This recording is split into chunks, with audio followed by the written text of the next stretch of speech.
قل هل يستوي الذين يعلمون والذين لا يعلمون إنما يتذكر أولو الألباب أشهد أن لا إله إلا الله.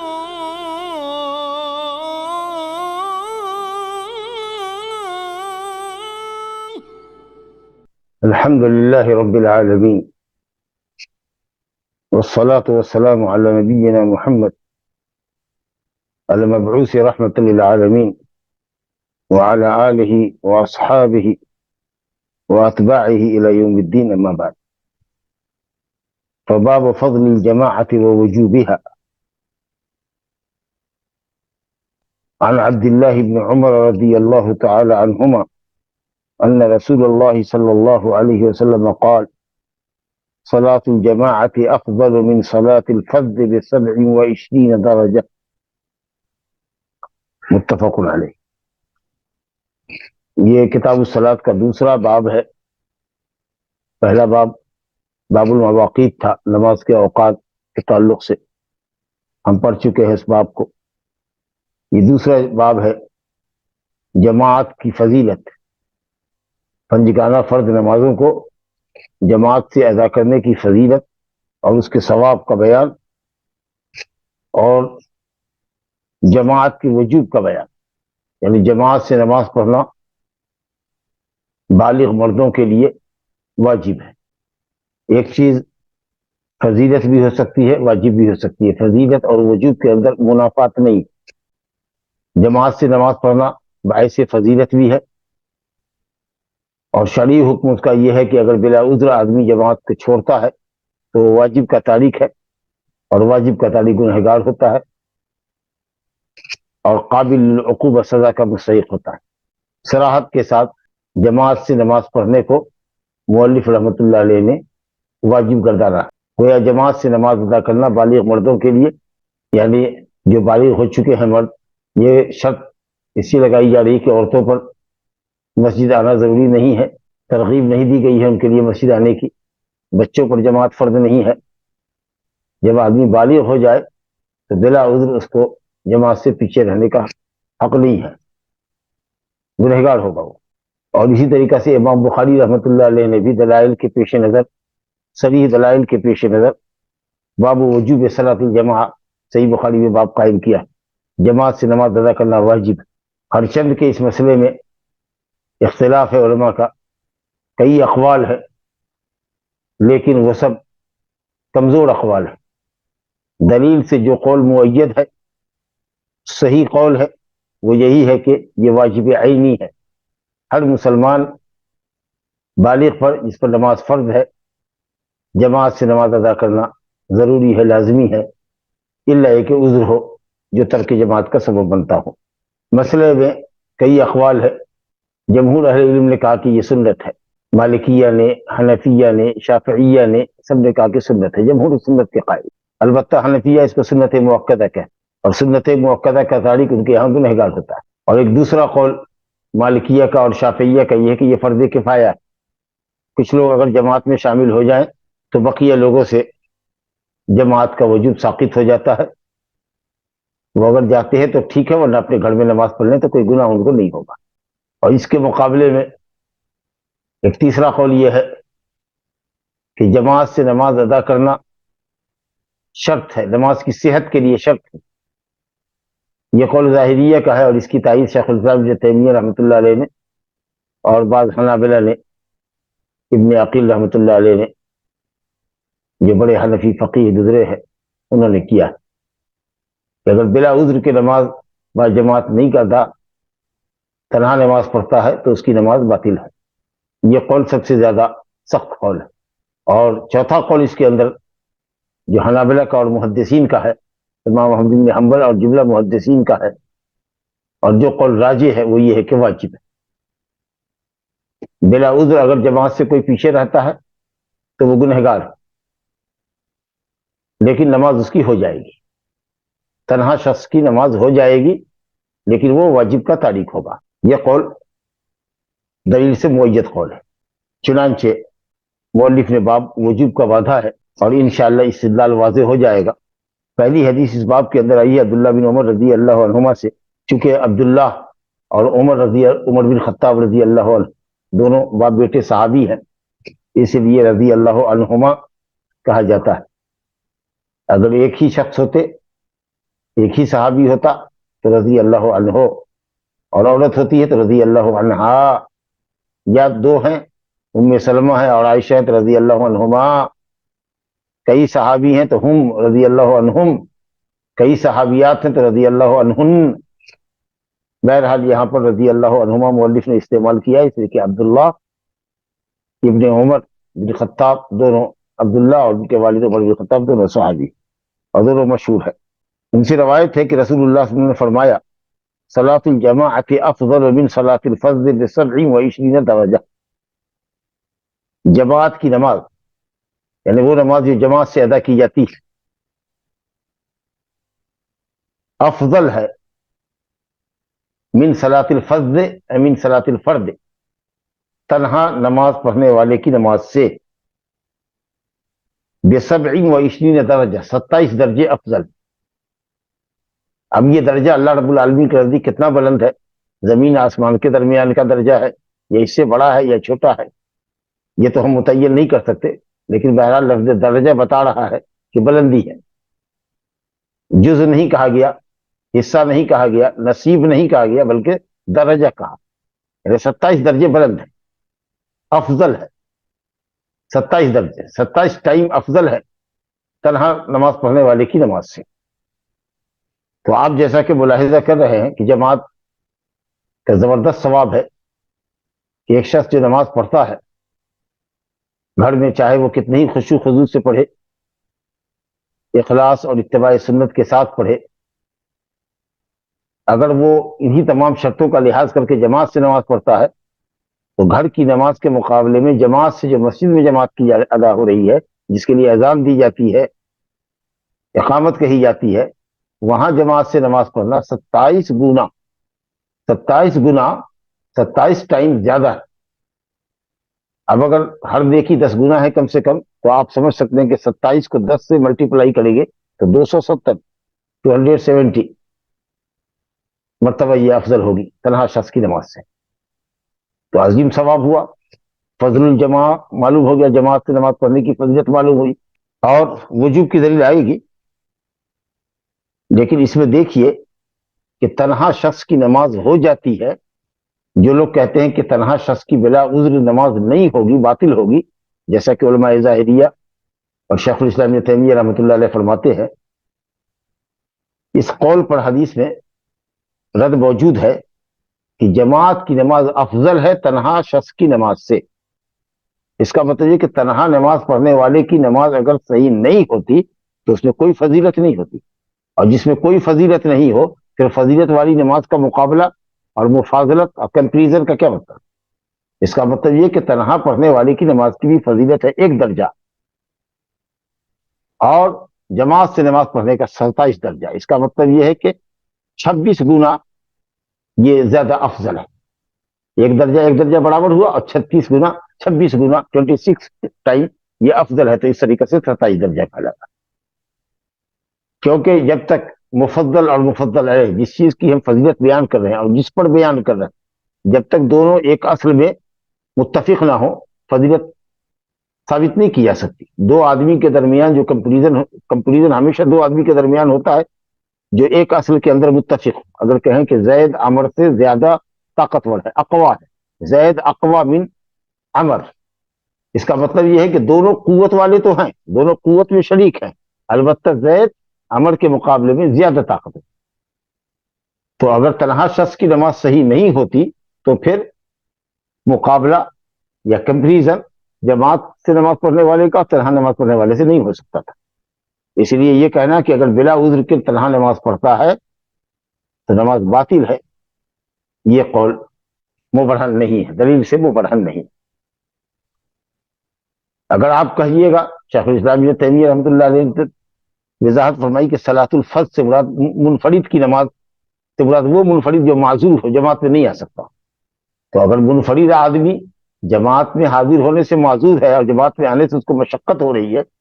مریض ہے یا مسافر ہے تو الحمدللہ اس کو تو وہی ثواب ملے گا جو حضر میں اور حالت صحت میں جماعت سے پڑھنے کا ملتا تھا، کیونکہ صحیح حدیث ہے کہ اذا مرض العبد او سافر کتب له ما كان يعمل مقیما صحیحا یا صحیحا مقیما، ایک آدمی بیمار پڑ جائے یا سفر میں چلا جائے تو اس کو وہی بیماری کے ایام میں اور سفر کی حالت میں ثواب ملتا ہے جو حالت حضر میں اور حالت صحت میں عمل کرنے کا ثواب ملتا تھا۔ تو اگر آدمی بیمار ہونے سے پہلے، سفر پر نکلنے سے پہلے مسجد میں باجماعت نماز ادا کرنے کا عادی تھا، اب بیماری کی وجہ سے نہیں جا رہا ہے یا سفر کی وجہ سے نہیں جا رہا ہے، تو الحمدللہ اللہ تعالیٰ اپنے فضل سے اس کو جماعتی کا ثواب دے گا۔ تو اسے یہ کہنا کہ صلاۃ الفرض یا صلاۃ الفرد سے مراد معذور شخص ہے، یہ توجیہ بھی صحیح نہیں ہے۔ بہرحال ایک اور دلیل ان کی یہ ہے کہ اگر کوئی شخص واجب کو، جیسے کہ اگر آپ واجب کہتے ہیں نا، تو اگر واجب کو کوئی جان بوجھ کے نماز میں چھوڑ دے، مثال کے طور پر تحیات میں جو ہم بیٹھتے ہیں، یہ تحیات اول واجب، وجوب التشہد، تشہد واجب، اگر کوئی شخص جان بوجھ کر کے 2 رکعت کے بعد اٹھ جائے، تشہد میں نہ بیٹھے، تو نماز اس کی باطل ہو جائے گی۔ تو واجب کا تارک نماز میں اس کی نماز باطل ہو جاتی ہے۔ تو پھر جماعت جب واجب ہے، جماعت سے نماز ادا کرنا واجب ہے، تو پھر اس کی نماز باطل کیوں نہیں ہوگی اگر بلا عذر کے وہ جماعت ترک کر رہا ہے تو؟ اس کا جواب اہل علم نے یہ دیا ہے کہ دیکھیے، ایک چیز واجب ہوتی ہے عبادت میں اور ایک چیز واجب ہوتی ہے عبادت کے لیے۔ تو عبادت میں جو چیز واجب ہو، اگر اس کو آدمی جان بوجھ کے چھوڑتا ہے تو عبادت باطل ہو جاتی ہے۔ جیسے تحیات اگر جان بوجھ کے چھوڑتا ہے، تشہد چھوڑتا ہے، لیکن جو چیز نماز کے لیے واجب ہو، جیسے اذان دینا فرض کفایہ ہے، اقامت فرض کفایہ ہے، یہ واجب اور فرض کفایہ ہے۔ لیکن اگر کوئی شخص مان لیجئے کہ کسی مسجد میں اذان نہیں ہوئی، اقامت بھی نہیں ہوئی، اور امام صاحب نے جماعت کو نماز پڑھا دی، تو واجب کا ترک تو کیا، گناہ تو لازم آئے گا، لیکن نماز صحیح ہو جائے گی۔ تو فرق ہے کہ کوئی چیز نماز کے اندر، عبادت کے اندر واجب ہو، اور کوئی چیز عبادت کے لیے واجب جو خارج صلاۃ ہے۔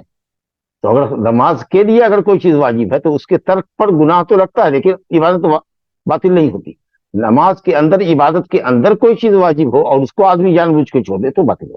بہرحال یہ دقیق استدلال اور دقیق علامہ ابن عثیمین رحمۃ اللہ علیہ نے فرمایا ہے، اللہ ان کو جزائے خیر دے۔ بڑے محقق عالم تھے،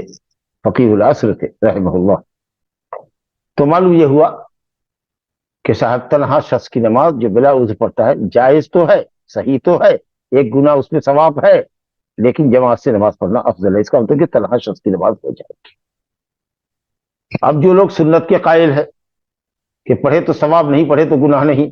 اس کے اوپر ایک حدیث آئے گی کہ نبی صلی اللہ علیہ وسلم نے، بلکہ ذکر کر دیتے ہیں کہ نبی صلی اللہ علیہ وسلم نے ایسے لوگوں کے لیے جو گھروں میں نماز پڑھتے ہیں لیکن مسجد نہیں آتے ہیں، آپ نے پختہ ارادہ کیا کہ ان کے گھروں کو آگ لگا دیں، گھروں کو جلا دیں۔ اب اس قدر جو وعید ہے اور تشدید ہے، وہ دلیل اس بات کی ہے کہ جماعت سے نماز ادا کرنا واجب، کیونکہ اگر فرض کفایہ ہوتا، جیسا کہ شافعیہ اور مالکیہ کا ایک قول ہے، تو صحابہ یا وہ لوگ جو جماعت سے پیچھے رہتے تھے، کچھ لوگوں نے کہا کہ منافقین تھے، کچھ کہتے ہیں کہ سست اور کاہل لوگ تھے، بہرحال جو بھی ہو، تو یہ کہتے کہ صاحب آپ نے تو ایک جتھے کے ساتھ جماعت کر لی، فرض ادا ہو گیا، یہ فرض کفائی ہے، اب ہم پر تو فرض نہیں ہے، ہم گھر میں پڑھ لیں۔ اور اگر یہ صرف سنت ہوتا، جماعت سے نماز ادا کرنا صرف سنت ہوتا، تو پھر نبی صلی اللہ علیہ وسلم گھر کو آگ کیوں لگانا چاہتے اور اس کے لیے پکا ارادہ کیوں کرتے؟ بھلے ہی آپ نے نہیں جلایا، اس کے کچھ اسباب ہو سکتے ہیں، علل ہو سکتے ہیں، لیکن آپ کا یہ پختہ ارادہ کرنا کہ ایسے لوگوں کے گھروں کو آگ لگا دے، یہ اس بات کی دلیل ہے کہ یہ واجب عینی، یہ سنت نہیں، عام سنت نہیں۔ البتہ وہ جو حنفیوں کے یہاں اپنا اصول ہے کہ سنت مؤکدہ کا تارک گنہگار ہوتا ہے، اس اعتبار سے ان کے قول میں اور وجوب کے قول میں کوئی بڑا فرق نہیں ہے، کیونکہ واجب کا تارک بھی گنہگار ہوتا ہے لیکن عبادت صحیح ہو جاتی ہے، اور سنت کا تارک بھی ان کے نزدیک گنہگار ہوتا ہے، جبکہ جمہور کے نزدیک سنت کا تارک مؤکدہ سنت بھی ہو تو اس کا تارک گنہگار نہیں ہوتا۔ تو صحیح قول یہ ہے کہ جماعت سے نماز ادا کرنا واجب عینی ہے، ہر شخص پر، ہر مسلمان مرد بالغ پر جماعت سے نماز ادا کرنا واجب ہے۔ اور یہ جو 27 گنا ثواب ہے یہ مسجد کی جماعت کا ہے۔ ہم اگر گھر میں جماعت کر لیں تو یہ ثواب کی مستحق نہیں۔ وہ لوگ کہہ سکتے تھے، جو متخلفین تھے کہہ سکتے تھے کہ ہم اپنے گھر میں جماعت کر رہے ہیں، اسی مسجد میں ہی آنا اس ثواب کے حصول کے لیے شرط ہے۔ الا یہ کہ آدمی معذور ہو اور اپنے گھر میں جماعت کر لے تو یرجی لہ ثواب الجماع، امید ہے کہ اللہ تعالیٰ اس کو ثواب جماعت کر دے۔ یا جیسا کہ حاکم وغیرہ میں روایت ہے کہ ایک شخص مسجد میں چلا، مسجد کی طرف نکلا جماعت سے نماز ادا کرنے کے لیے، لیکن کسی وجہ سے اس کو تاخیر ہو گئی، مسجد جب تک آیا امام سلام پھر چکا تھا، یا گھڑی کے ٹائم میں اس کے فرق پڑا، یا گھڑی اس کی پیچھے تھی 5 منٹ، اس کے نتیجے میں وہ آیا تو دیکھا کہ صاحب جماعت ختم ہو گئی ہے۔ مقصر نہیں ہے وہ، یعنی اس کی طرف سے دیدہ دانستہ طور پر تقصیر اور کوتاہی نہیں ہوئی ہے، اور جماعت کی خواہش میں اور ثواب کی خواہش میں وہ مسجد آیا تھا، انشاءاللہ تعالیٰ اس کو جماعت سے نماز پڑھنے والوں کا ثواب دیا جائے گا اور حاصل ہوگا، جیسا کہ مستدرک میں اور سنن میں حدیث موجود ہے۔ دوسری روایت دیکھیے، اسی مضمون کی حدیث ہے۔ عن ابی ہریرہ رضی اللہ عنہ قال قال رسول اللہ صلی اللہ علیہ وسلم صلاة الرجل في الجماعة تضعف على صلاته في بيته وسوقه 25 ضعفا، وذلك أنه إذا توضأ فأحسن الوضوء ثم خرج إلى المسجد لا يخرجه إلا الصلاة لم يخطو خطوة أو خطوة إلا رفعت له بها درجة وحط عنها بها خطيئة، فإذا صلى لم تزل الملائكة تصلي عليه ما دام في مصلاه اللهم صل عليه اللهم اغفر له اللهم ارحمه ولا يزال في صلاة من انتظر الصلاة۔ یہ بخاری مسلم کی روایت ہے، ابو ہریرہ رضی اللہ عنہ سے روایت ہے، فرماتے ہیں کہ نبی کریم صلی اللہ علیہ وسلم نے فرمایا صلاۃ الرجل فی الجماعہ، مرد کی نماز جماعت کے ساتھ، تضعف علی صلاتہ، بڑھا دی جاتی ہے، ضعف یضاف تضعیف،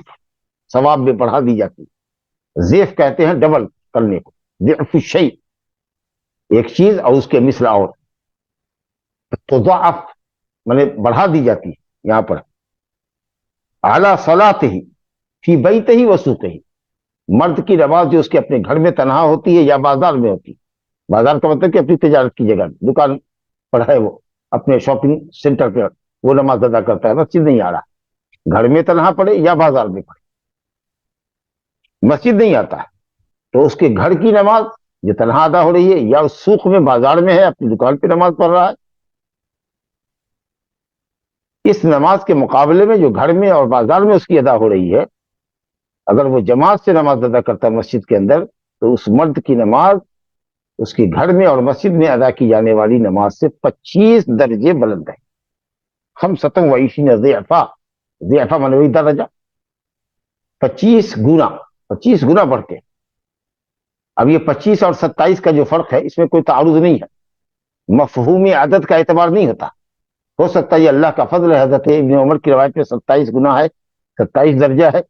یہ اللہ تعالیٰ کے فضل عظیم کا اس میں ذکر ہے، پہلے آپ صلی اللہ علیہ وسلم نے 25 بتایا ہوگا، اس کے بعد 27 بتایا ہوگا،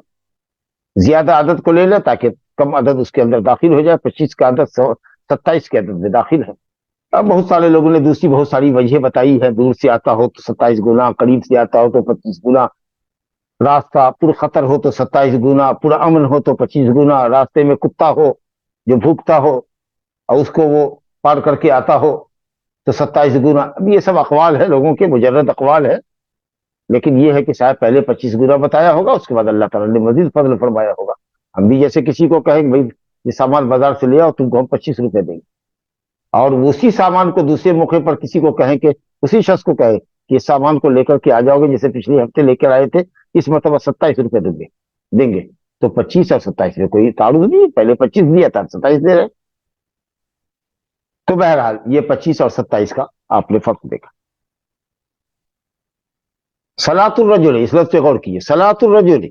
فی الجماع، مرد کی نماز جماعت سے، اس کا مطلب ہے کہ عورت اگر نماز جماعت سے پڑھتی ہے مسجد میں آ کر کے اس کو یہ ثواب حاصل نہیں۔ عورتوں کا مسجد میں آنا صرف جائز، مباح، مشروع ہے، یعنی وہ اگر آتی ہیں تو گنہگار نہیں، الا یہ کہ